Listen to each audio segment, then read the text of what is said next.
Want some candy? I have come here to chew bubblegum and kick ass. And I'm all out of bubblegum. Well, hello, Mr. Fancy Pants. I hear you looking for candy, man, bitch. Give me some sugar, baby. Like scary movies. Want some candy? Yeah, it's fun getting old fucks falling apart. You ready? I think so. You better watch out. You better not cry. You better not pout. Because I'm not crazy. I just don't give a fuck. That's right, everybody. Welcome back to this very special Christmas episode of Monster Candy Podcast that almost wasn't. But because you have myself, Screaming E, and Oubliette Sparks here, we made it happen. And we're going to talk about Thom Eberhardt's 1984 sci-fi horror Christmas classic, Night of the Comet. What's up, Yes, Oubliette? we are. Merry Christmas, Not all much. you fucking naughty little elves out there in podcast land. And happy Hanukkah, too. And Kwanzaa Hanukkah and all this stuff. Kwanzaa. Everything. We wish happiness to everyone and all. Oh, I heard the Pope is opening a Satan's tomb. So merry For whatever reason, I holiday celebration to... I had it in my mind as soon as you started saying that is the Pope's going to open a restaurant. I was like, oh, all right. I mean, that's probably better. Satan's tomb, restaurant, all the same, I guess. I mean, they're not a lot different. I'm surprised that hasn't been on your radar. No, I've just been following the fake drones that the government seems to not want to say what it is. There's a lot of doublespeak. So we all know what they are, guys. They're not aliens. Yep. Yeah. But yeah, so Satan's tomb, huh? Yeah, there's some like conspiracy thing. Some people are saying that the Pope is opening like St. Peter's tomb or some fucking tomb, but they're claiming it's really Lucifer's tomb. I think this all like ties in with the drones and the Project Right. Blue Beam or Blue whatever. beam, yeah, just everything that needs to confuse us. So they're doing some other shit that we're going to be like, when did that happen? Wah. Yeah, Another so- 70 billion to fucking wherever. Yeah. Everybody get ready for the new Messiah and the second coming of the Antichrist. Who Humperdoo. could also be tech. Yeah. I hope, Unclear. well, if anyone's ever seen a Preacher, I hope it's something like Humperdoo. I would love if that was like That could be fun. the thing. Like there's this crazy apparatus of religious things going on. And then they're trying to bring back the Messiah to bring people closer to God. But he ends up being a fucking bumbling idiot. That'd be fun. I mean, that kind of Follows follows fits. suit with Yeah. some shit that's going on. That'd be awesome. I think bumbling, I have to say, it's for all of you who have been called a dipshit or names like that your whole life, this is really your time. This is the time for bumbling idiots. So Yeah. if you ever thought you didn't have the goods to like make it far in life, this is your time. This is your time. You can do anything. Literally. I've seen it. Yeah. I mean, TikTok, you could really go far. Yeah. Yeah. Anyways. Yeah. Anyway, let's talk about some Bloop, boop, boop, boop, boo. Ho, ho, ho. Horror news brought to you by Time Bomb Toys, located at 300 Camp Horn Road in Pittsburgh, Pennsylvania. You can check them out in person or online at timebombtoys.com. It is Christmas season. Extra So- handies. Extra handies with every purchase over $30. thank Bob later. So horror news. What do we got? Let's just talk about how many times this episode has been postponed. Ease horror news right here. Yeah, it's been a lot. It's been a lot. We've been through two people. First it was Terry. He was like all to go, and then he was like, "Fuck, guys, can't do it." We're like, all right, cool. Hey, Dom. But guys, Terry is being Santa right now. Can we just talk about how during Christmas time he dyes all of his hair white and grows a beard and he fucking shows up and is Santa, and how awesome that is, especially since he said he started doing it because he hated Christmas so fucking much. He needed something to make himself like it. So Yeah, little shout out it's to Terry. it's like the thing where the kids, the youths, they do the hey, what's this stupid thing I'm gonna make popular through irony, and then it becomes actually popular. So Terry did it to Yeah. himself. But yeah, and then Dom was all aboard, and then Oubliette got hit with the allergy stick. Well, I basically poisoned myself. That's what happened. But yeah, it was fun. Yeah. Note to self, if you're allergic to certain kinds of trees, if you buy scented oil that's all natural, that's supposed to smell like those trees, it's probably made from those trees. And Probably. you should wash your hands after handling it and not rub your face and your neck. You just have to Just be a thought. careful, everybody out there, if you have allergies, like both myself and Oubliette, just with things, anything that smells We're or delicate. sometimes doesn't smell, all of it. Like, you just got to be careful. Delicate people. Yeah, the sinuses are quite fragile the older you get, which is weird because That's weird because we're not that old. we're Like, not at that all. old. But I mean, in like allergy time, we're probably like 70 because I didn't have them until I moved out here to California and I was in my late 20s, mid 20s.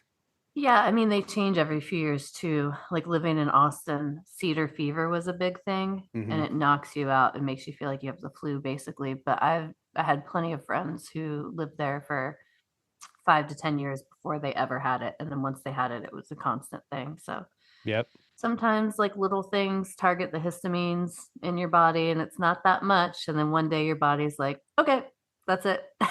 Now you're Fucking allergic. histamines. Like, Seriously. So, yeah, neti pot people, do it.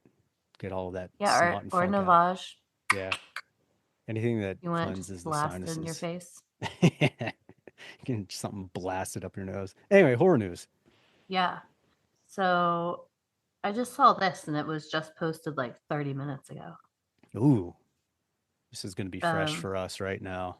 Probably not for you guys, but for us, But who knows? Maybe you didn't read this article. maybe. So director Lee Cronin, who did Evil Dead Rise, they Right. just announced the name of his famous monsters movie. Yep. It's very creative. It's Mhm. called Lee Cronin's The Mummy. Yeah. Ooh. Oh, yeah. But they're saying this will be unlike any mummy movie you've ever laid eyeballs on before. He's digging deep into the earth to raise something very, very ancient and very, very frightening. Great. I know he's for hating. So this is being produced by Atomic Monsters, Blumhouse, and Doppelgangers. Christ. Yeah. So James Wan's involved. Jason Blum's involved. Right. Everybody's involved. Blum said that Cronin has an intriguing modern take on something quite ancient that he thinks audiences will love. And James Wan said he's such a gifted filmmaker in the world of horror, and his storytelling is going to electrify the audiences. No, it's not. So what do you think? I know. It's not going to. It's going to be terrible. There's already too many cooks in the kitchen. Like, Yeah, that's a lot of cooks. Jesus Christ, it's the Mummy. It's, Dracula without Dracula. It's the Egyptian Dracula story. Like, what are you going to make new and riveting in that story? Nothing. You know what would be cool? I mean, Make the same movie, but with a little more of the actual Mummy, because in the original there's like 30 seconds of the Mummy and then the rest is fucking Boris Karloff and crispy old dude makeup. But I mean, they could add small things, but yeah, you don't want to really rewrite. You don't want to reinvent the wheel with this one, you know? Look at who tried to do that and how well that fucking movie did. yeah. Did you see that pile of shit? Oh, The speaking of Tom evil. Cruise one? Oh no. Oh yeah, yeah. Well, no. I didn't see the whole thing. I saw clips of it. I was like, nope, I'll Oh, it's pass. so bad. And I like when action and horror kind of meet. Like I like Van Helsing. I like movies like that. And even ones that are trying to be serious that end up being silly. I'm still here for it because it's fun to watch. Right. That movie was not fucking fun. Like nothing about it was even It didn't look fun. remotely entertaining. Everyone was shitting on it in the press. And so I was like, okay, it's probably going to be cheesy and at least funny. Nope. Mm-mm. I don't even know what the fuck they were thinking. There was some cool makeup. That's it. Right. Which is like Like, the that's it. inverse of the Brendan Fraser one. I didn't see the other ones, but I saw the first one. And it's like, I could get into the Indiana Jones mummy vibe thing, but just the effects were terrible because at that time they were using all the same, like, smoky ghost face guy with the big mouth. And it was just too much CGI stuff and whatever. So it's not my thing. But as far as like a I fun like those action movies. movie, yeah, I mean, they're like fun, they are what they are. But yeah, man, God, the remakes are killing me. It's like a lot. Like there's always They're been remakes, but it's a lot lately. well, especially with like intellectual property stuff. Yes. Um, the next 2 years we're going to be seeing just more than ever. Well, that's was my horror news is the whole fucking shitstorm of the Return of the Living Dead sequel that's coming out, and then the lawsuit that is involved with them, Living Dead Media, and then the fucking S- Linnea Quigley, or not Linnea Quigley, but the main girl in the original one, the girlfriend. I can't remember her name, but their whole lawsuit, because I guess Living Dead Media is like the prime people that are doing all the Return of the Living Dead merchandise and everything the last few years that we've seen. So Mm-hmm. I saw the trailer, and then there's or the teaser trailer, and it has Tar Man in it, but Tar Man got his head lopped off in the first one by a bat. So I'm guessing maybe it's another canister dude, or it's just a teaser trailer for the new movie. But yeah, it's supposed to take 6 months. Supposed to take place 6 months after the first one, so it's still going to be set in the 80s. Um, and there was like an issue because they were using all this merch money to fund the movie, and a handful of the original actors were like, "Yo, we're not seeing any of this money and you're using like our shit." And they're like, "What the Mm-hmm. fuck?" And then I guess Living Dead Media ended up filing a lawsuit against them, but they apparently lost or at least settled out of court. But they the cast is still saying they still haven't received any sort of payment, like back payment for the stuff. So there's all Oh, kinds of really? like, yeah, controversy going on with that. And then Linnea Quigley's Trash's Revenge movie is also coming out next year. And I guess the sequel was supposed to be coming out next Christmas. But her take is it's basically like a mockumentary on her life, like the actress that plays Trash, and it follows her in her later years going to like all these cons and doing all this stuff, and then something comes up where a guy wants to like recreate a movie, about or do a documentary on her and the thing. So it's like movie adjacent, but she's saying it's kind of in that universe of the Return of the Living Dead. Um, I mean, yeah, I'm sure that'll be an interesting thing. The sequel, I don't know. I don't have high hopes for it. Like it'll probably look really cool, but Yeah. like I said, it's so much of these remakes and these period pieces, like you have to get really good actors to fit that time and era and make it genuine. And at this point, it's like I don't know if you can. I mean, what's his nuts? Yeah, it's. I mean, it's a tightrope, you know. Yeah, People try, but recreating something like that isn't easy. it's tough too because it's so all the actors, and that's the problem I had with them since like the 90s is they're all doing like parodies of characters they've seen from those films in that time. So it's not really like a genuine thing. Whereas like even in this, in Night of the Comet, which we're going to talk about, it's like the character. It seems like people casted actors based on how well they fit the character. As far as like, yeah, there's a little bit of that character in them, like it's Oh, genuine. 100%. Yeah. Whereas like the further and farther away you get when you play, oh, we're gonna cast for like the airhead or like the macho guy. They're just playing characters based on what they think characters should be or what they've seen. So it's like a copy of a copy of a copy, which they may not have that, any of those aspects in them, which just comes off disingenuous to me. So I'm like, I don't know. I mean, who knows? It could be great. At least it's not like a remake, so Right. that's good. But still, it's like, man, I don't know. Just like the same with this new Street Trash sequel slash parallel thing, but it's not a parallel thing because it happened in a different year. So it's just weird when you try and recreate that same feel with the same type of movie with the same in the same era, and it's so far removed at this point. So I don't know. I'm over it. Just make something cool and new. I get it. You don't like you said, you don't have to recreate the wheel. Just make whatever you're gonna make good.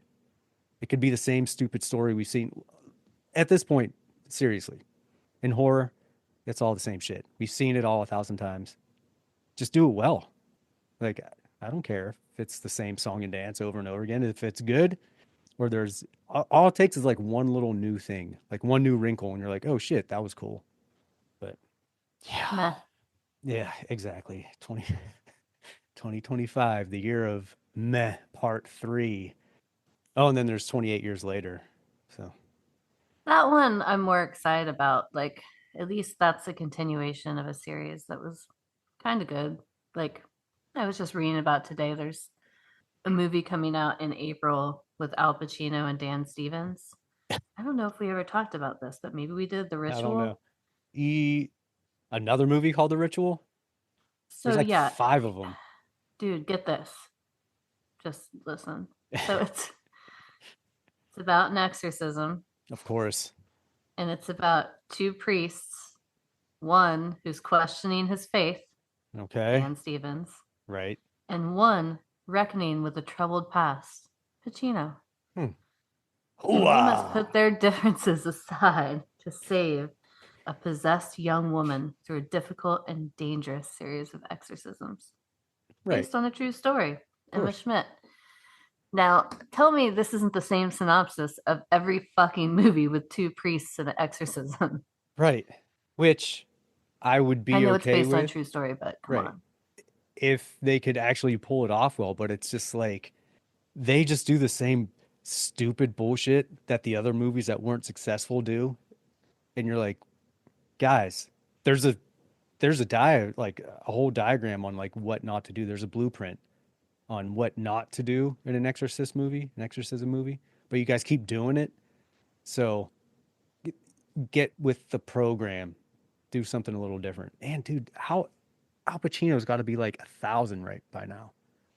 I mean, he looks 1,000. I know he's in his 70s or 80s because I know the last kid he had, he was like 70 or something when he had the fucking kid. Dusty ass sperm. It can't be his. That cannot be his. But yeah, he looks terrible. Yeah, I mean, meh. That's what I say about that. Meh. Unless he goes hoo-ah the whole time, then maybe he will. That would be hilarious. Now, see if they did that, but made it like a horror comedy, would be fucking gold.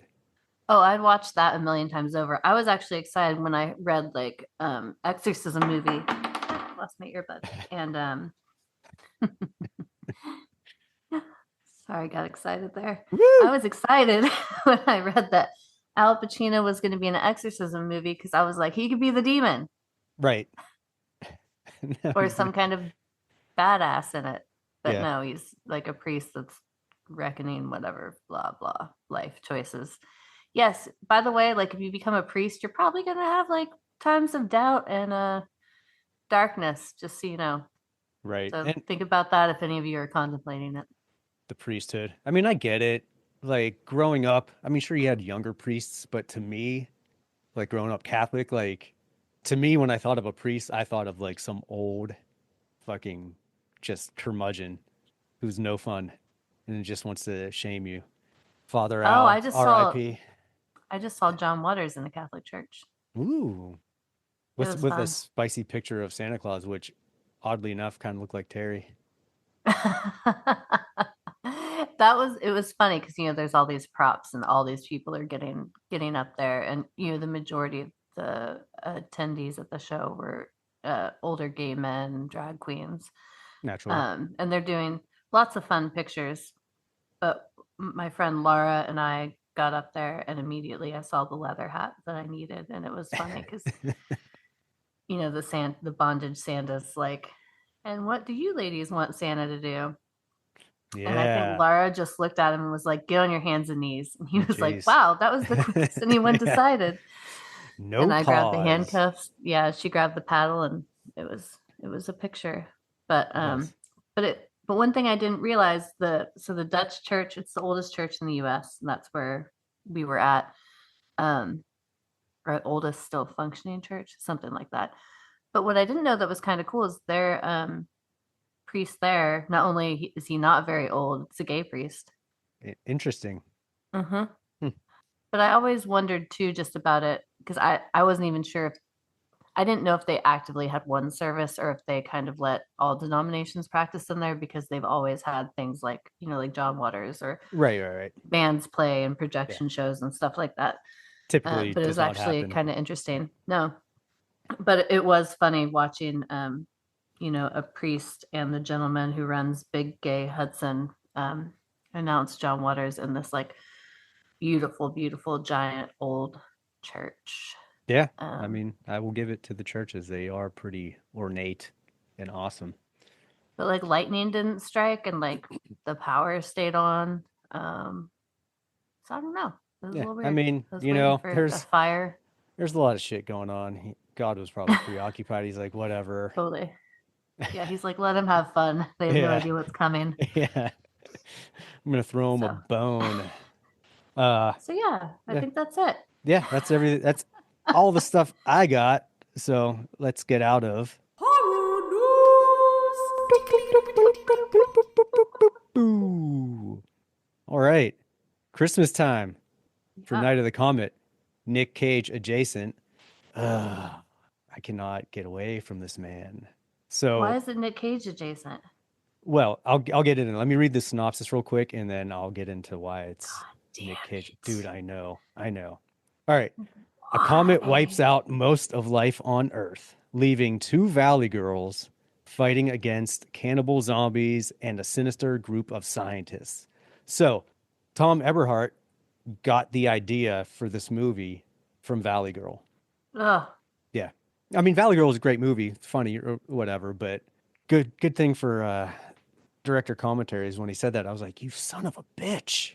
Yeah. His whole thing was like, I want to get, because that was a popular movie the year before. So he watched it and he's like, it'd be fun to have a movie that is just based on two Valley Girls alone in the world after some sort of, apocalypse type thing happened.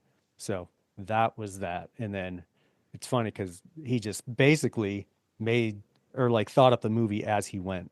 Like the zombies were like an afterthought, which I'm glad he put them in because it would have been weird to just have them just, Well, you need some and I stuff. think like the zombie cop, like that silhouette and that like the shadows of the face, that's such an iconic. Like when I think of all the Oh yeah. zombies throughout time, like that is one that always comes to mind because it was just so good, and he had like the melting pizza face. Like, Oh yeah. I mean, the effects were awesome for this movie and just some like the visuals, like that one, even the first zombie you see, the black guy who's like a plumber or whatever they say he is, um, like that's a cool looking zombie. Like it's all cool. Like I Oh love the yeah. premise of this movie. You know, this is one of those movies I did not see it when it came out. Like I didn't see it for a few years later.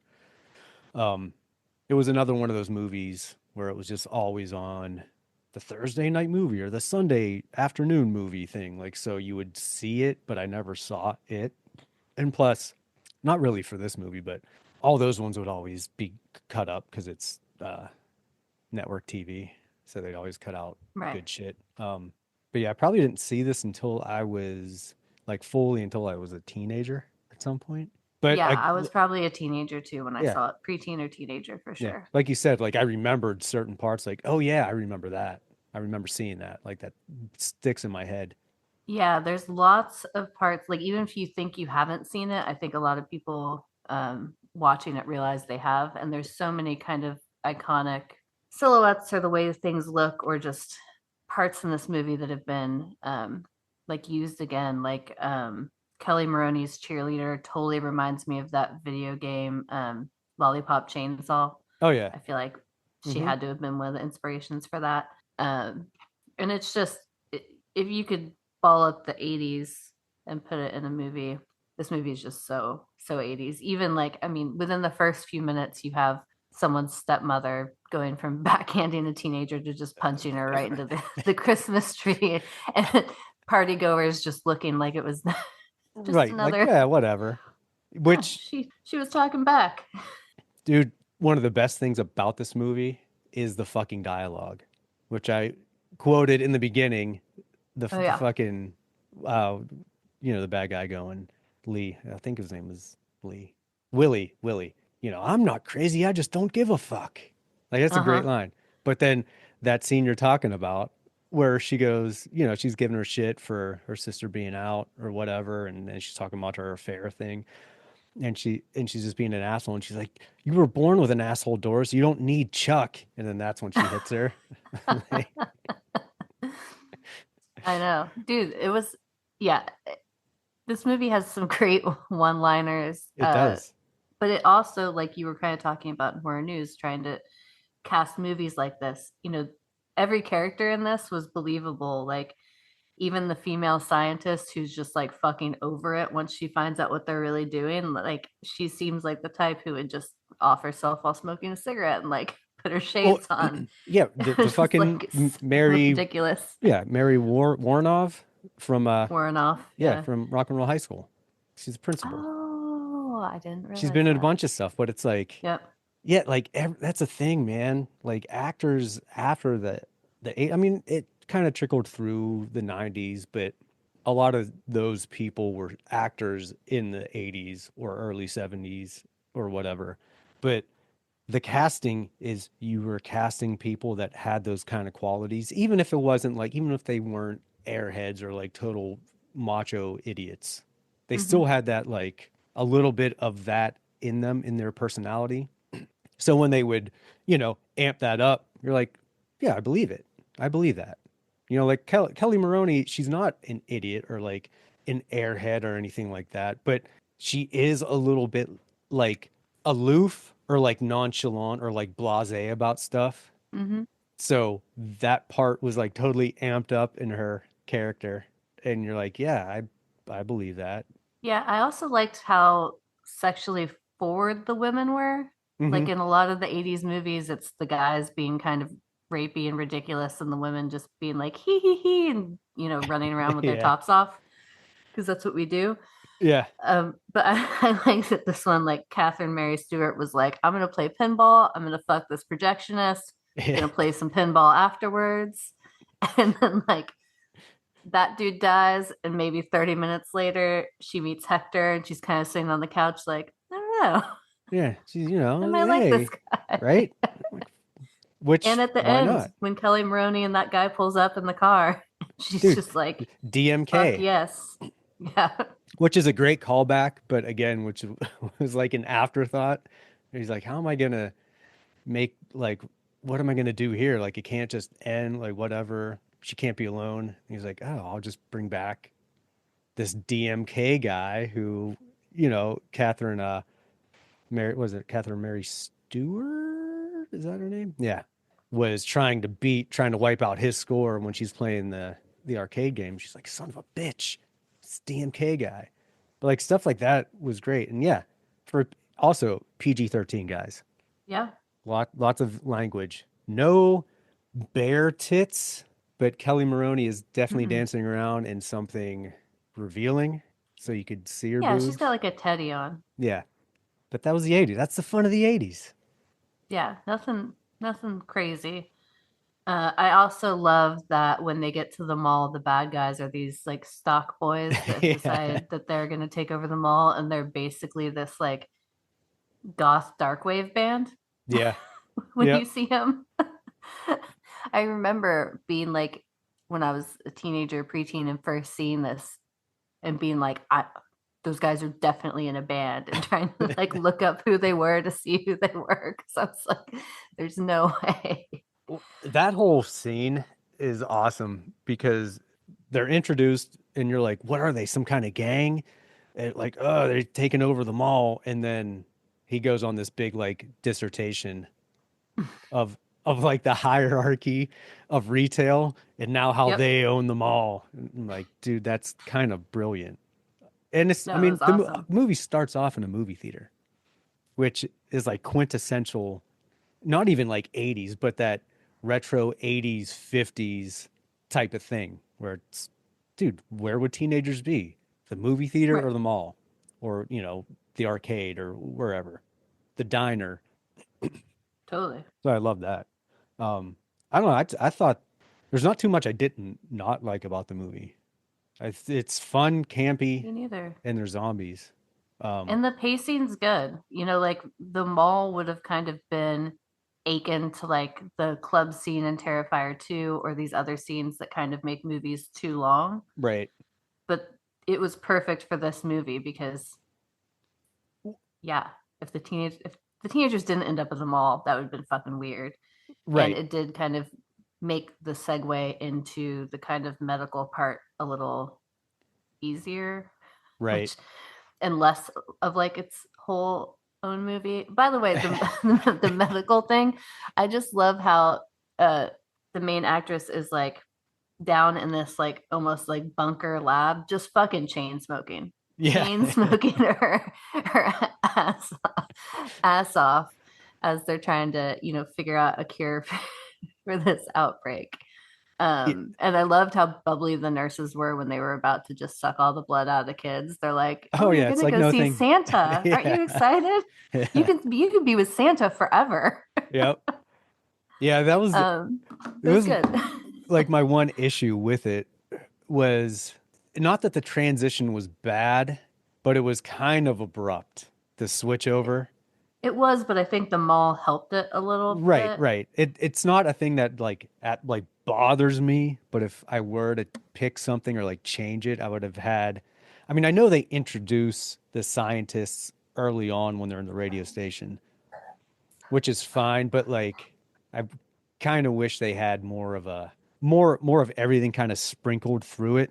Like a little more zombies through it and a little more scientists sprinkled through it earlier. So it was like a more seamless thing. Like the mall is definitely the changing point. And then you're like, okay, this is like a like legit science fiction movie now.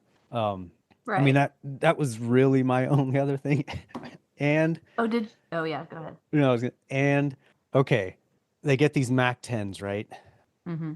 And they discuss what's her character's name? Regina. Regina and Hector discuss where there are these machine guns at in the scene for like a few seconds. And then Kelly Maroney's dreams happen, Samantha's dreams happen, and then they like wake her up, and then it goes right to them shooting these Mac 10s and them jamming, which was totally like not a part of the movie. They just kept doing it. So at some point, Thom Eberhardt was like, look, if it happens again, just say this. And that's where she goes, Daddy would have gotten us Uzis. Like, it's the problem with these things. But at least show them leaving to go get the things, and not just like, yeah, they got these things, and then stuff happens where it doesn't seem like there's any time lapsed, and then the next scene is just them like target practicing on a car. I'm like, where the fuck did they get these things? Or when Yeah, did but they have it kept it at an hour and a half, so it we did. like that. Right. I mean, I get it. At least just leave them or show them leaving to get it. Like, so there's at least some time like they left while she I assume they left while she was sleeping to get them. Maybe they did. Maybe. But that was like my one thing where I'm like, I need that little bit, but little grievances. Did you catch the F-bomb? Yeah, in the mall. Well, no, it's not really. So when Audrey, which is the character's name, that's the main doctor, Right. when what's his fuck, Jeffrey Lewis, Dr. Carter, grabs her and is like, we need to test the blood, blah, blah, blah. And she's like, since when did we start bringing patients to the facility? And she opens the door and all you hear is the helicopter, because the helicopter. Oh, right. Yeah. And she's it's the mouthing two it, little yep. kids, and you see her, and she's like, "Fuck!" Yeah, and just like yeah. walks off. And I was like, that was a very clever way of getting this Yeah. into a PG-13 movie, even though it is very clear what she is saying. Yeah, that whole thing that was like shortly after the Twilight Zone incident movie Which one? where the helicopter decapitated a few kids in wherever they were, South Korea or Taiwan or whatever. So they had to make it quick and really kind of like, they didn't want to spend too much time around a fucking helicopter. So yeah, understandable. That makes I sense. guess. Yeah. But yeah, I remember that. I'm like, did they say it or was it implied? But that could just be me wishing or thinking they did because it's imprinted in my head that that's where it was. But yeah, that part's good. She's great in the movie as the scientist. Oh which yeah, is, she's like the only one I think that kind of steals the show on that part of the movie. yeah, she which is and she's like model-esque that she's tall and she has features like Oh yeah. not getting into any like physical appearance or whatever, but like to me she's got that weird, like she's striking. I wouldn't call her beautiful or anything necessarily, but she's like striking. Like there's features on her that you're like, oh, those are like really striking features. But So it was. Do you know her history of how she got in the scene? I I didn't, my but memory. I found out today because I was looking her up to see what she had done. So she went to Cornell for sculpture, Right. and her class took a trip to see Andy Warhol's Silver Factory, Okay. and she was obsessed, and she joined Andy Warhol's entourage and was like a go-go Right. dancer for Velvet Underground, and was a whole part of the factory scene, became like a big speed junkie. Oh yeah, I mean she's had a lot of issues And then throughout her eventually career. Yeah. fucked off from that and married some director. Yeah, she they talk about her in some of the rock and roll high school stuff. And then some in these director commentaries as well. But yeah, she's just a great actress and completely different. And also maybe my vision and view of her is a little skewed from her being Miss Togar in Rock and Roll High School and just being like just a completely shitty person. Like everything about her, like just the way they made her look, the way they made her, like her attitude and everything. So in this, she's in some other stuff too, but it's like, oh, you know what? She's not like a fucking terrible, gross school marm. No. Yeah. But yeah, I mean, it's funny that a lot of actors that are tortured souls, so to speak, are great actors. They really know how to perform and give a good performance. Yeah. She was the mom in the Institutionalized music video. Yeah, that too. I need to watch that again. It's been so long. Interesting. Yep. But yeah, I remember That's interesting. when her other scientist guy comes back when Hector comes back after she feeds Samantha the placebo, the knockout drug, Hmm. and she's got her sunglasses on, and I'm like, ooh, look at you looking all sassy. All right, lady. Hmm. Like you'd be like, oh, hey, Mrs. Robinson. I Yeah, was like, all she's right. looking good when she dies. Yeah, yeah. Must say, she knew how to go out with some style. Right. Yeah. One of the other things is, and it always gets me every time I watch this movie, no matter how many times I watch it, I always forget about that part where she tells them that they were down in the bunker and then they left the vents open and that's why they're infected. Oh yeah. Because up until every time I watch it, up until then, I'm like, why are these motherfuckers dying? Like they were down in a bunker. Like what the fuck? And then that part comes up. I'm like, oh right. Yeah, it's really not clear. I mean, they don't make it very clear. No, I mean they keep it to like the end of basically the end of the movie, and you're like, oh, okay, but I mean, they should have probably put that in the beginning, so the audience is aware of why they're doing all this and why they're like they need to get all this blood and trying to do all these tests on this blood to create this serum. Otherwise, Right. you just think it's for human. But I don't know. I guess that's maybe a misdirection because then you think it's for humanity's sake when it's really not. They're just trying to save themselves for Save the most part. themselves. Yeah. But and then there's another part. If you look, Thom Eberhardt was saying this. I guess in like the original stuff, you can't really see because it's just it's not high definition, so you can't really see. But in the scene after they I forget where it is. I think when they leave, they take Regina. You see some like Mm-hmm. window washers in the back. Mm-hmm. Yeah, that's a fun little thing. And that's the great thing about this movie. $500,000 and made like 13 million on its return. And it was all Yeah, the like just scenes they filmed in downtown LA. They said they yeah, just filmed like first thing in the morning and waited for the lights to turn yeah, red. And which they is ran rad. out there and would just film it and they'd turn green and they'd move everything and run back Yeah, and wait for the next light, which is fucking crazy. If you've been to that part of downtown LA. dude, but seriously. but Every yeah, time I such a small budget. every time I watch this, I'm like, dude, that's crazy that I mean, granted it probably wasn't as populated as it is now, but still, there are No. still always a lot of people there. But to have it Yeah. like a ghost town, I don't care if it's fucking 6 a.m. or whatever. That's still there's like nobody, not even anyone walking, Yeah, which and is the it's crazy and the part. lights out. I mean, Right. unless I mean, I guess they could have used lights, but I doubt they even had the budget to get a bunch of lights to emulate sunlight. And then how would they have moved them in time?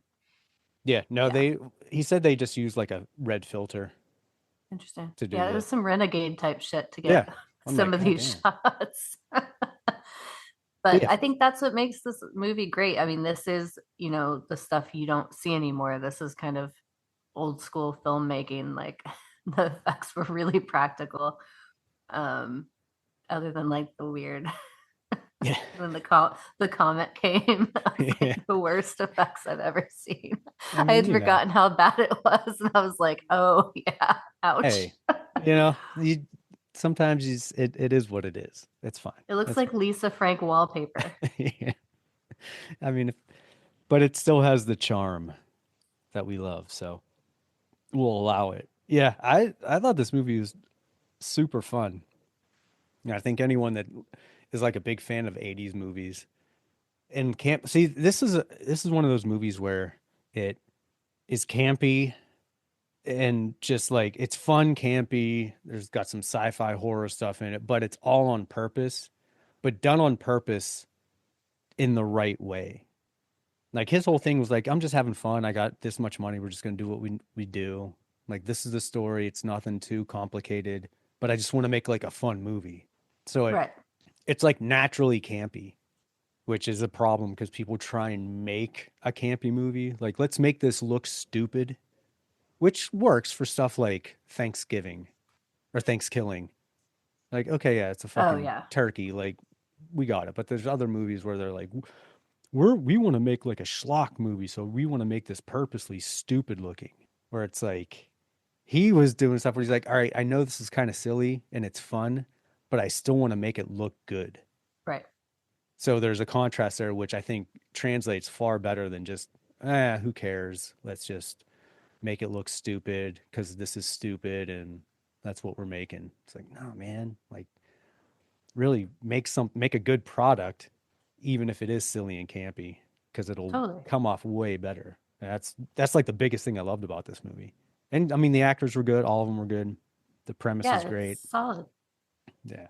So, It's solid. It's simple. It's effective. It's funny. and it's a Christmas movie, which again is It's a Christmas movie. is a, hey, we don't have the time nor the money to make anyone in LA take down their Christmas decorations or the city. So if any pop up, we have to use it. So it's going to be taking place during Christmas. And that's why it's taking place during Christmas, which is great.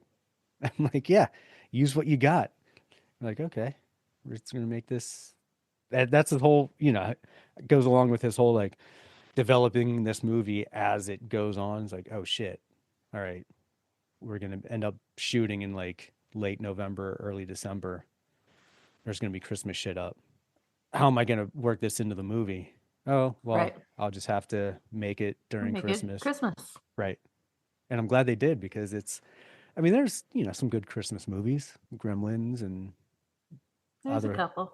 Black Christmas, stuff like that. But this is like a fun Christmas movie that's not terrible. It's fun and campy. And I appreciate that it exists, everybody. Same. Yeah. All right. Let's rate this holiday extravaganza. Oh, should I read really quick what Dom said about it? Oh, yeah. He apologizes for not being here, but for the record, Night of the Comet is a much better film than it gets credit for. It has a weirdly authentic feel to teenagers that I say borders on, but doesn't quite hit Fast Times at Ridgemont High. I feel like it could have gone deeper with that, with what the zombies were and some emotional reaction of the sisters to everyone being actually dead. The younger sister has a moment because it just touched on it, but most of the problems with this movie come from its budget. I'm shocked it was never remade. Catherine Mary Stewart of Last Starfighter fame was a childhood crush of mine, and you can't go wrong with Robert Beltran. Dominic gives it 4 monster candy corns. Woo! He said he would watch it over and over and over, and he had. Yeah. Okay. I'm not quite there, but I do love it. And I'm going to give it 3 Santa Claus-y candy corns. I just think it's a solid movie. Like I could always put it on and watch it. I'm like, yeah, dude, this is fun. There's nothing. Yeah. The thing about what you were saying too, about the mall scene and how most transition scenes like that, like in Terrifier 2, they're just kind of throwaway. And it's like, you can always cut those scenes out. Like, I mean, granted, I think you could probably shave off, 10 minutes or so of this movie just of like random stuff. But the part that makes that, like every act, say there's like the 3 acts, where there's they just find out they're alone, the mall, and then the scientists. Every part is its own part. Like Right. like if you take it out, you're losing something of the movie. And that's because within those parts, there's awesome things that happen. Like the stock boy gang that owns the mall now. Perfect. Like that's So like good. what the fuck? They're on the intercom and just doing all this weird shit. Like that's awesome. And that makes that transition part important, which in a lot of other movies, it's just like, we just need some filler to take up time for something else to go on in like the final act. And you're like, well, you're wasting my time then, man. Just make it good, or at least make something memorable happen or hilarious or like crazy. So it's not just a wasted scene. And Right. I think this movie did that perfectly. And I agree. I agree with everything that Dom said. I honestly, though, I think if they had more money, it probably wouldn't have been as good. More money and more time. Agree. I think that the budget actually lent itself for this feeling as authentic as it does. Mm-hmm. Because and it's a testament to what you can do. right. You know, you have these movies now spending like fucking $100 million, crazy shit, when you could make a perfectly fine movie for so much less. 100%.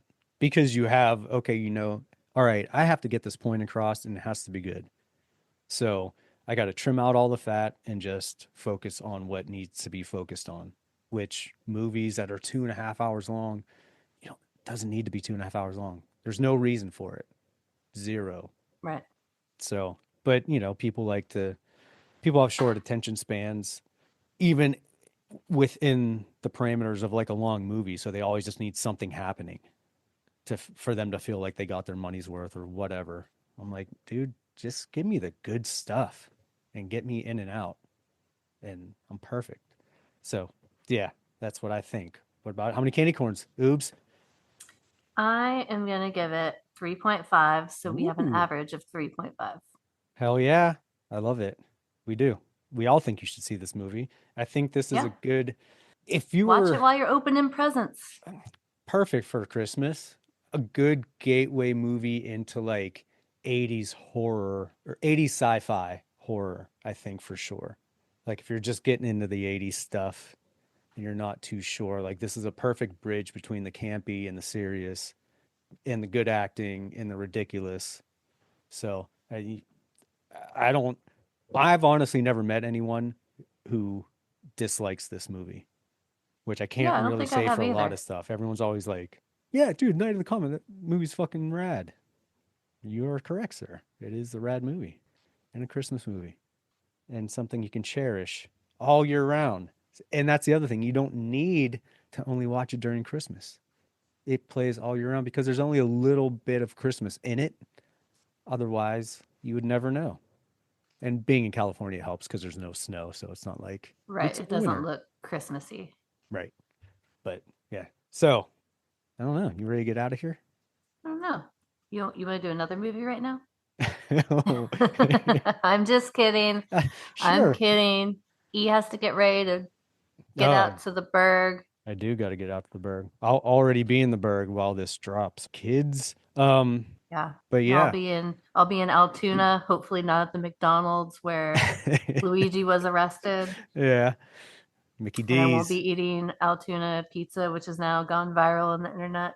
I did see that. It's actually not bad, but you don't think of it as pizza. You just think of it as like a loaf of French bread with like marinara sauce and American cheese on it. Yeah. I mean, like lots of garlic. It's fine. Yeah. Yeah. It's a delicacy. It's a Western PA delicacy. Yeah. It's fine. People are losing their shit online though. They're like, oh, they turned in Luigi in. This is what they fucking call pizza. And I'm like, yeah, you should travel around the US because there's lots of questionable pizza. Lots. First of all, and cheese and bread and tomato-based sauce, you could do that a million ways. It's all gonna be good. That pops up every few years, and people are like, ugh. Like, dude, yeah. Granted, it's basically like a giant Lunchable, but it's delicious. It's fine. Like if you had some baked bread and put some marinara sauce on it and fucking cheese, like what's not in your meats or whatever you need to, whatever, you know, your garnishes. It's fine. You know, I would rather have cooked pizza all the way, but dude, who doesn't, like you said, who doesn't like fucking cheese, marinara sauce, some good bread? Mm-hmm. Come on, people. Exactly. Yeah. Is it New York pizza? No, it's not fucking supposed to be either. No. So there. Yeah.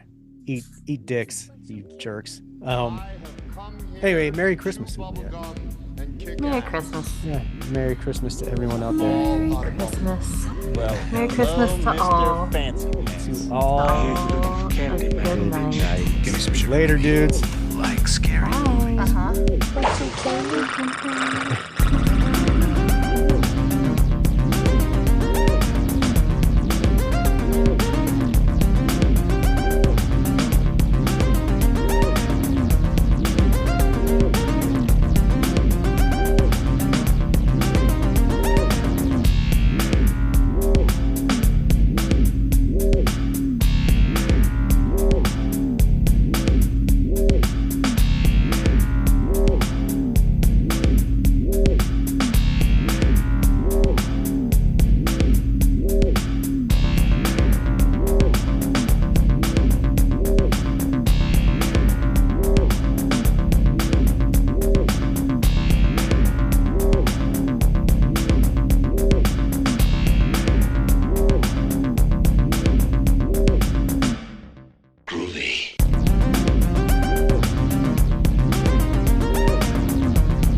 looks that big old storm right square in the eye and he says, "Get away from her, you bitch!" You're gonna need a bigger boat. Your move, creep. Listen to them. Children of the night. What music they make.